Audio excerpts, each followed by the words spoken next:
अजनबी दिलों का संगम। एक छोटे शहर जहां एक पारंपरिक परिवार की बेटी स्नेहा एक स्वतंत्र विचार वाले युवक आदित्य की प्रेम कहानी होती है। दोनों के परिवार विभिन्न सामाजिक और सांस्कृतिक मान्यताओं में बंधे हुए हैं, लेकिन दोनों के दिलों के बीच एक अनदेखा संबंध बनता है। स्नेहा और आदित्य की पहली मुलाकात एक दोस्त के शादी में होती है। स्नेहा एक शालीन और सांस्कृतिक रूप से परंपरागत लड़की है, जबकि आदित्य एक खुले विचार वाला और आधुनिक युवक है। पहले तो दोनों के बीच कोई खास बातचीत नहीं होती, लेकिन एक छोटी सी मुलाकात में आदित्य की आदतें और स्नेहा की विनम्रता की छाप एक दूसरे पर पड़ती है। कुछ दिनों बाद जब स्नेहा बाजार जा रही थी तो कुछ लड़के उसके साथ बदतमीजी कर रहे थे। आदित्य वहीं से गुजर रहा था।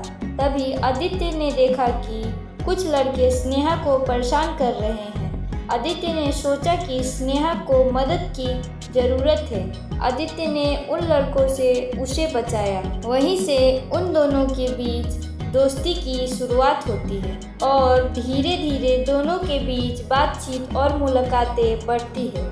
उनकी मुलाकातें शहर के विभिन्न स्थलों पर होती हैं, जैसे एक बुक स्टोर, एक कैफ़े और एक उद्यान में, जहां वे अपनी पसंद नापसंद, सपने और चिंताओं पर चर्चा करते हैं। जैसे जैसे उनकी दोस्ती गहरी होती जाती है, स्नेहा और आदित्य को अपने अपने परिवारों की अपेक्षाएं और सामाजिक मान्यताओं के बारे में पता चलता है।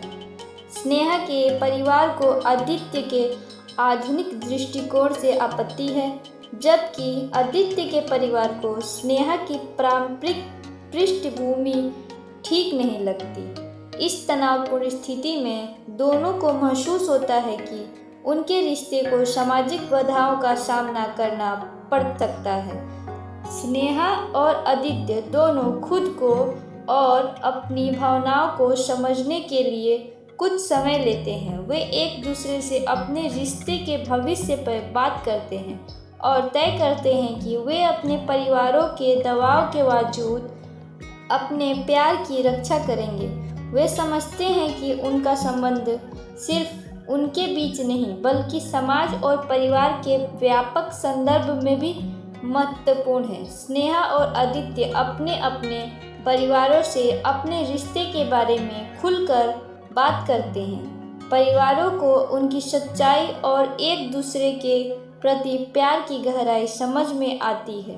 परिवार शुरू में आपत्ति जताते हैं, लेकिन स्नेहा और आदित्य की दृढ़ता और प्यार के सामने अंततः उनके परिवार उन्हें स्वीकार कर लेते हैं। अंत में स्नेहा और आदित्य का प्यार उनके परिवारों द्वारा स्वीकार कर लिया जाता है। वे दोनों अपने परिवारों और समाज की मान्यताओं को सामना देते हुए अपनी खुद की राह पर चलने का निर्णय लेते हैं। उनकी प्रेम कहानी एक उदाहरण बनती है कि अजनबी दिलों का संगम कैसे एक सख्त और अस्थायी रिश्ते की शुरुआत कर सकता है, जो सांस्कृतिक और सामाजिक बाधाओं को पार कर सकता है।